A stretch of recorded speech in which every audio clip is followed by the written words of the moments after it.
Hi babies, കുപ്പിയിൽ എന്താണെന്നറിയോ? മാങ്ങാ ജാം. അത് നമുക്ക് ഹോം മെയ്ഡ് ആയി ഉണ്ടാക്കിയാലോ? ഇപ്പൊ പ്രത്യേകിച്ച് നല്ല മാങ്ങാക്കാലാണ്, അതും പഴുത്ത മാങ്ങന്റെ.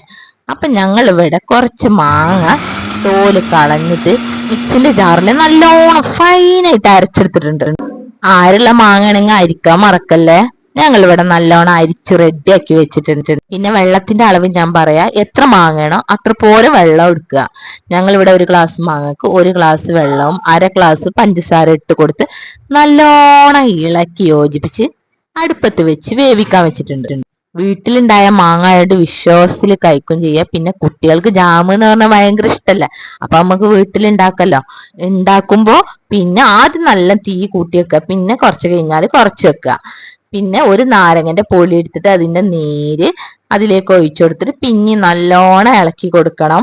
ജാം ആദ്യമായിട്ട് ഉണ്ടാക്കുമ്പോൾ ശ്രദ്ധിക്കേണ്ട ഒരു കാര്യമാണ്, ഒരു ഗ്ലാസ് പച്ചവെള്ളത്തിൽ അത് ഇറ്റിച്ച് നോക്കുക. അത് കലങ്ങാണെങ്കിൽ ആയിട്ടില്ലാന്ന്. പിന്നെ നല്ലോണം പിന്നെയും കുറുക്കിയെടുക്കണം തീ കുറച്ചിട്ട്. അങ്ങനെ ഇടക്കിടക്ക് ഒന്ന് നോക്കാം. ജാം ഉണ്ടാക്കുന്നവർ പ്രത്യേകം ശ്രദ്ധിക്കേണ്ട കാര്യം, പഴുത്ത മാങ്ങ ആയിരിക്കണം. പിന്നെ അത്രത്തോളം വെള്ളം ഒഴിക്കണം, വെള്ളം കൂടാൻ പാടില്ല. പിന്നെ തീ കുറച്ച് വെച്ച് വേവിക്കണം. പിന്നെ പഞ്ചസാര കുറച്ചധികം ഉണ്ടായിക്കോളും. അങ്ങനെ ഞങ്ങളുടെ ജാം റെഡി ആയിട്ടുണ്ട്. ചൂടാറിയതിനു ശേഷം കുപ്പിയിലാക്കി ഫ്രിഡ്ജിൽ സൂക്ഷിക്കാം. ഇപ്പൊ മാങ്ങ എല്ലാവർക്കും കിട്ടൂല, അപ്പൊ ഒന്ന് ട്രൈ ചെയ്തിട്ട് ഫീഡ്ബാക്ക് അറിയിച്ചൂടെ. Tata, bye by.